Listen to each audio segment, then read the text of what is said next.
Les gens, ils se mettent beaucoup de blocages. Ils ne se donnent pas en fait les moyens pour dépasser ce plafond de verre. Il faut travailler, il ne faut pas se mettre les barrières. Il y a forcément la question du racisme. Il y en a, ça existe. J'ai déjà été confronté à ça une fois. Les boulots qui sont un peu compliqués, c'est les boulots où il y a beaucoup de relationnel.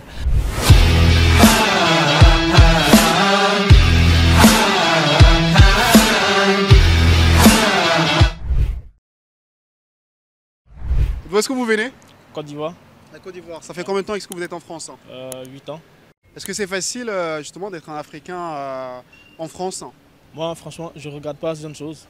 Je ne m'intéresse pas trop à si c'est facile ou si c'est pas facile. C'est un pays d'opportunité, que ce soit même aussi la Côte d'Ivoire.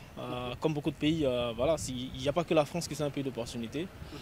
On saisit les opportunités en fonction des circonstances. J'avais une opportunité à saisir, c'était de venir en France. Du coup, je l'ai saisi. Donc les questions, en fait les histoires de est-ce que c'est facile pour un Africain ou pour un Noir d'être en France, je peux dire que ça ne m'intéresse pas trop parce que même il y a des Français pour qui c'est même pas facile d'être en France.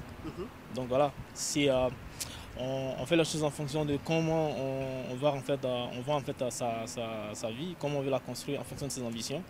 Voilà, donc moi je pense qu'il n'y a pas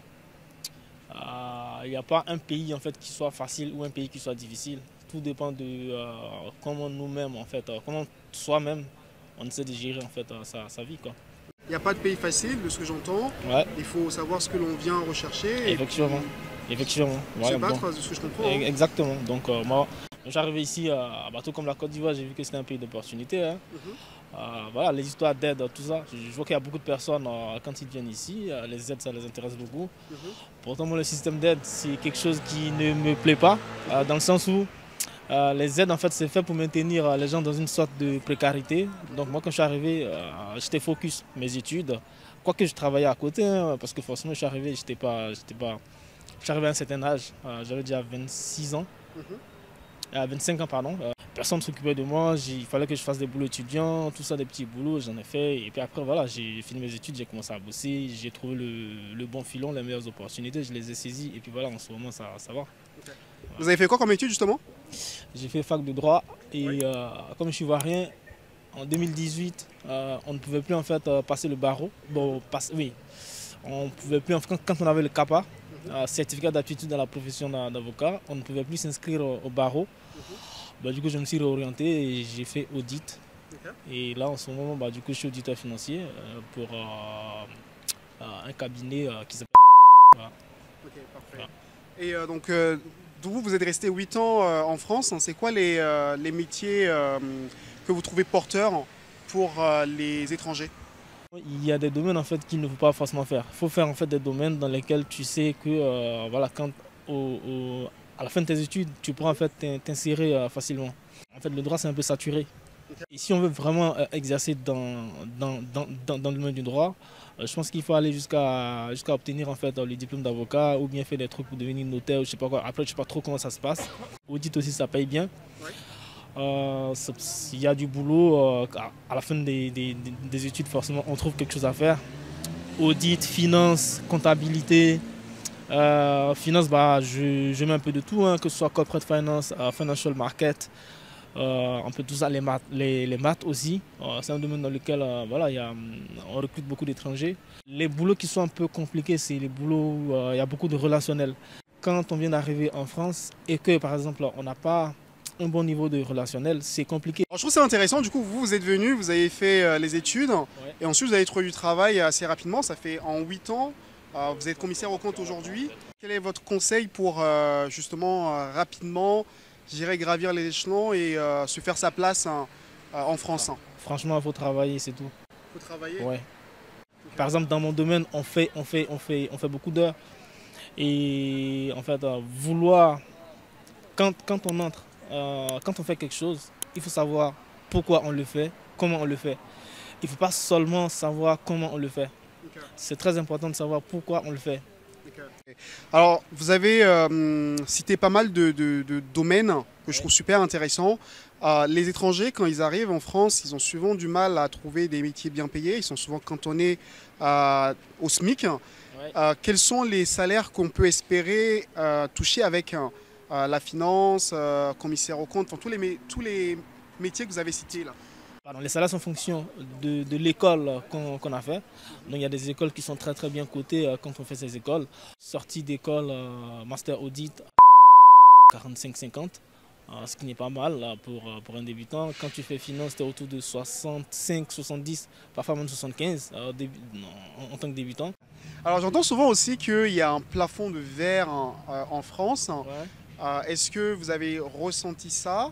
Est-ce que vous comptez rester en France à long terme ou peut-être repartir en Côte d'Ivoire? Quels sont vos projets pour le futur? En fait, il y a des plafonds de verre, parfois aussi c'est dans la tête des gens. Parce que moi j'étais en big, j'ai pas vu beaucoup de noirs qui soient associés. Par contre j'en ai vu quand même. Il y a certains domaines dans lesquels effectivement il peut y avoir des plafonds de verre. Voilà. Et dans le domaine financier il y en a beaucoup. Dans le domaine de l'audit il y en a mais pas trop.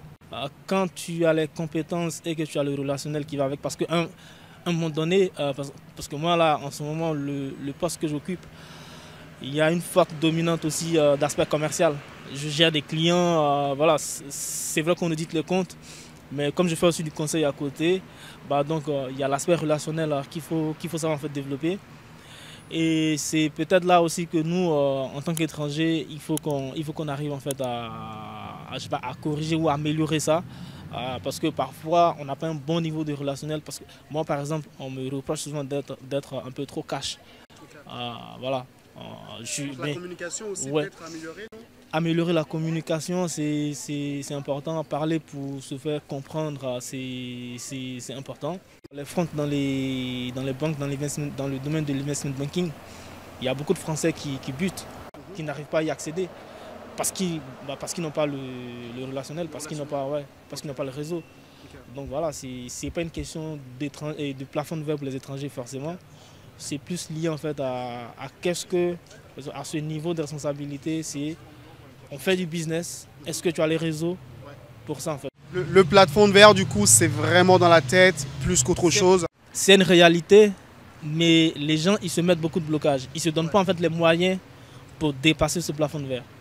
Peut-être un dernier conseil pour conclure pour ceux qui justement aimeraient gravir les échelons comme vous. Franchement je dirais encore de bosser, il faut aimer ce qu'on fait, il faut travailler. Franchement et il ne faut pas se mettre les barrières, parce que moi dans mon entourage il y a plein de personnes qui me posaient la question de comment tu as fait pour entrer par exemple à la Banque de France. Parce que voilà, j'ai candidaté, c'est tout, j'ai passé des entretiens, j'ai fait des tests et ils m'ont pris. Il faut travailler, il ne faut pas se mettre les barrières. Il y a forcément la question du racisme, il y en a, ça existe. J'ai déjà été confronté à ça une fois. Mais franchement, je m'en fous. Je ne prends pas ça pour en faire un cas.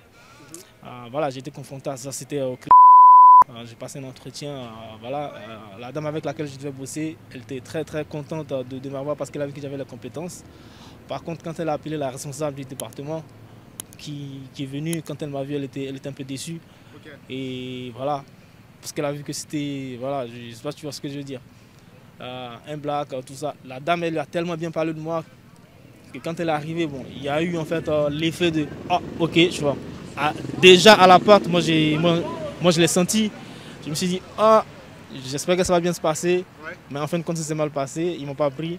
Mais franchement, je m'en fous. J'ai continué de postuler. Franchement, je ne me mets pas de barrière. C'est ça en fait. Il faut travailler, il ne faut pas se mettre de barrière. Merci beaucoup d'avoir partagé ton expérience. Moi, je trouve que c'est très important qu'on partage le vécu avec d'autres personnes. Oui. Donc, merci d'avoir pris ton temps pour le partager. J'espère que vous avez... Oui. C'est gratuit, hein. Moi, je le fais au quotidien dans mon entourage. Ouais. Oh, nice. Ouais. J'espère que vous avez aimé la vidéo. N'oubliez pas de vous abonner à la chaîne, de partager la vidéo massivement. Sur ce, on vous abandonne. Allez, ciao, ciao. Ciao.